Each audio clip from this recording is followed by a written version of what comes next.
മുടപ്പല്ലൂർ മേഖലയിൽ ഒരു രാത്രിയും പകലും വൈദ്യുതി മുടങ്ങിയതോടെ ഹോട്ടൽ മേഖല പ്രതിസന്ധിയിലായി. ശക്തമായ കാറ്റിലും മഴയിലും KSEBയുടെ പ്രധാന ലൈനുകൾ തകരാറിലാവുകയും വൈദ്യുതി മുടങ്ങുകയും ചെയ്തതോടെയാണ് ഹോട്ടൽ മേഖല പ്രതിസന്ധിയിലായത്.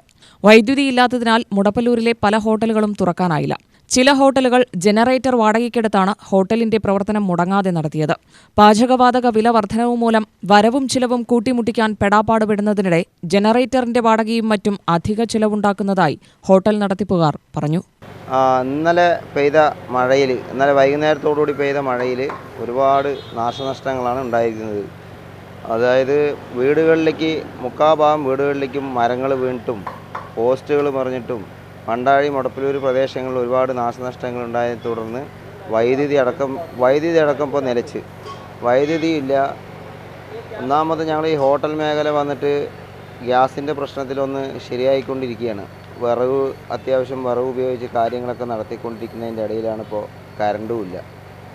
ഇപ്പോൾ നിലവിൽ രാവിലെ വന്ന് 4 മണിക്ക് വന്ന് അരിയാട്ടുകല്ല് അമ്മിക്കല്ലൊക്കെ ഉപയോഗിക്കാൻ തുടങ്ങി. അത് കാരണം ഇപ്പോൾ തൽക്കാലം ഇന്ന് പ്രവർത്തിക്കുന്നുണ്ട് ഹോട്ടൽ.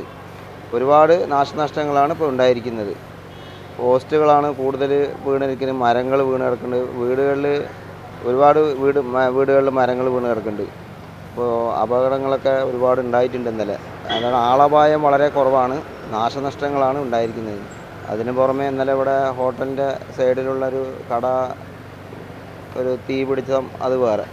മൊത്തത്തിൽ ഇന്നലെ അതിൻ്റെ പ്രശ്നം. പിന്നെ ഈ വെള്ളം പോകാത്തതിൻ്റെ പ്രശ്നം അത് വേറെ. ഇതിപ്പോൾ ഇന്നലെ തൊട്ടിട്ട് ചാല് കയറലാണിപ്പോൾ. അങ്ങനെയുള്ള ഒരുപാട് പ്രശ്നങ്ങളാണ് ഇപ്പോൾ ഉണ്ടായിക്കൊണ്ടിരുന്നത്. അങ്ങനെ ഈ മേഖല തൽക്കാലം എത്ര ദിവസം കഴിഞ്ഞിട്ട് കറണ്ട് വരെ ഒന്നും പറയാൻ പറ്റില്ല. 2 ദിവസം ആകുമോ എന്താണെന്ന് അറിയില്ല. UTV news, Palakkad.